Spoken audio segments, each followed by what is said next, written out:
in another 2 years, we'll have 4 more buildings.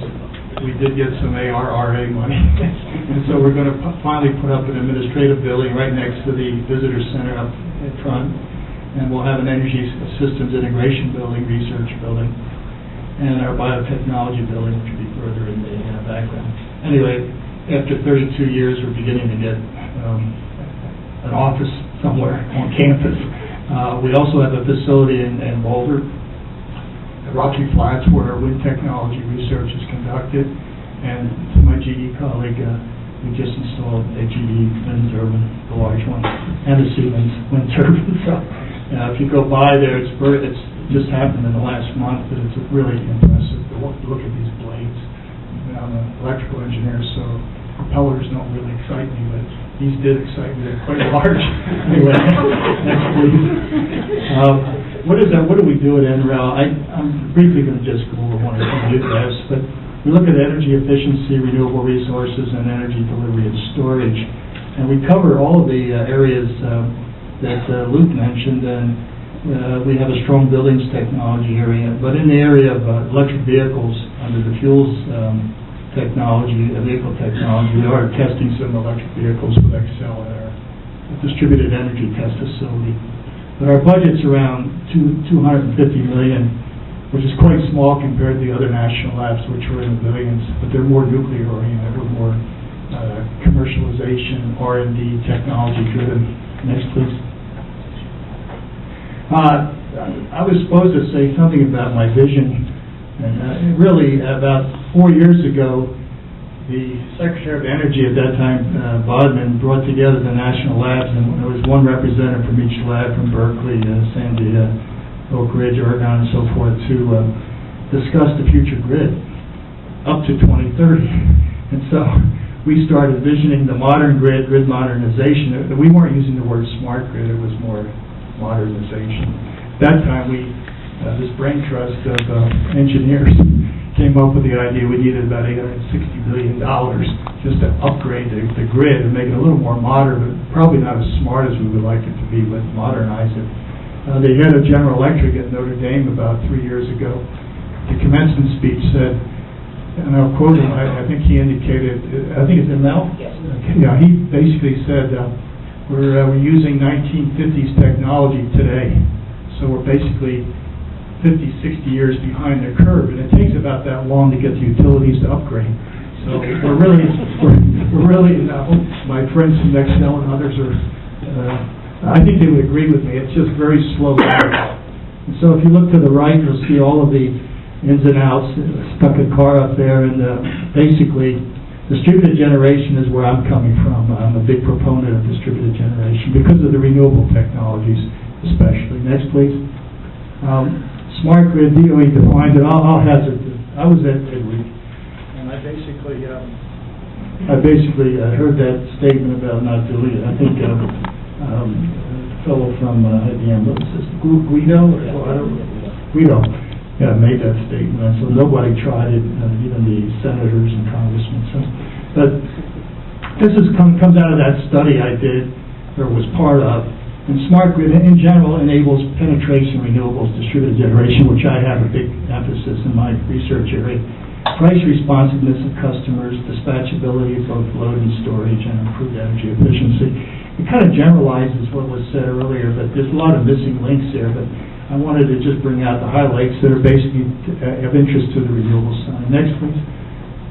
And again, what are we doing here? We're trying to pull together the power energy technologies with communication and information technologies, and this is sort of a graphic showing how we need to bring these together as an interoperability activity, and this is where the standard comes up, the IEEE 2030 project. Next, please. This takes a minute, it's a motion, it's in motion. This is what the grid, basically we have as Luke indicated, we have central generation through the transmission down through the sub-transmission into the substation distribution system. And then we go off into our loads, and we basically have some distributed generation and end-use loads such as buildings, industry, commercial, and so forth. So push the button. This is traditional, what we have. Is it working? Here we go. This is what we're talking about, two-way power flow, two-way communication, two-way information infrastructure. This is where I get excited because there's technologies and there's possibilities. I see the technologies, the equipment, the technology as being here. We can use what we have and make a modern grid. It'll be smart, but maybe not as smart as we would like. But I think it's evolutionary, and at the same time, I think the big challenge is going to be the information technology and communications protocols. And so we formed an IEEE committee in December of last year and instituted it in March. I'm a member of the Board of Governors, so I pushed this. I picked 2030, and somebody will probably ask me why 2030. It just sounded good, and everybody liked it, and I think it set a goal for IEEE to have a body of standards by 2030 that's real, and not just synthetic from the point of view of no experience. So we need to gain experience over the next 5-10 years to really standardize the technology, if that's what we want to do. Otherwise, we need to keep it flowing and evolutionary. Next, please. So here we are with the, this is one, next slide will be the last one. We put together the scope. Basically, it's to pull together all these areas, these three areas, but the word interoperability is the key word. Two-way power flow, two-way communication, two-way internet, or protocols, be what it may. And so network development is going to be critical, and I'd say software development is going to be critical, and protocol decision-making on protocols is going to be critical. The technology areas, the companies, I think, have technologies that are digital and are applicable right now and need advanced protocols, but I think we're almost there. Next, please. And so we had our first meeting at Intel, which hosted our first meeting. We had over 500 registrants, and there was only room for 150. And so we had a lot of web air activities. And the next meeting is scheduled at the IBM Watson Center in New York. And we're hoping to get about 300 at that meeting. And I'll tell Luke that I'm working on John McDonald to attend the next meeting in Syracuse. What happens here is we don't have any money. So I have to go around and beg, borrow, and cheat to get something going. And I actually beat up on guys like John McDonald in this case to actually host these meetings. And they've been very good. The industry's been great. And it helps them actually in their visibility to what they're doing. I think that's my last point. Yeah, thank you. John. Good morning. My name is John LoPorto with PowerTagging. I think before discussing where we touch Peter's proverbial elephant, it might be more helpful first explain what is a power tag. Could we actually go back one slide? So this picture of a watershed probably seems strangely out of place in a discussion about an electrical smart grid, but I find this helps get your mind around a high-level concept here.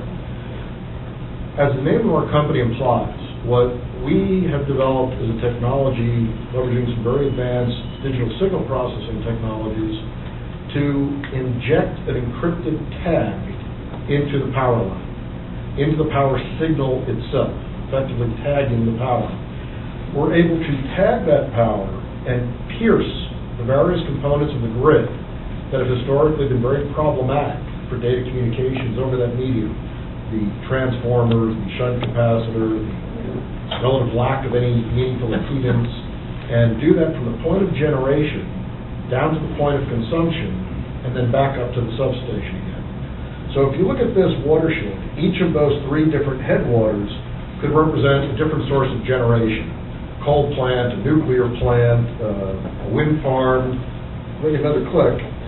Just like if you were to drop different colored dyes in those headwaters and you end up with one big brown muck downstream, we're able to take that same brown muck, in this case all of that blended power, and demux it. And tell you that the light in this room, for instance, was coming 60% from the XYZ coal plant, 30% from perhaps a wind farm, and maybe the balance coming from a PV array on the roof. And as the wind changes and cloud edge comes over, we will be able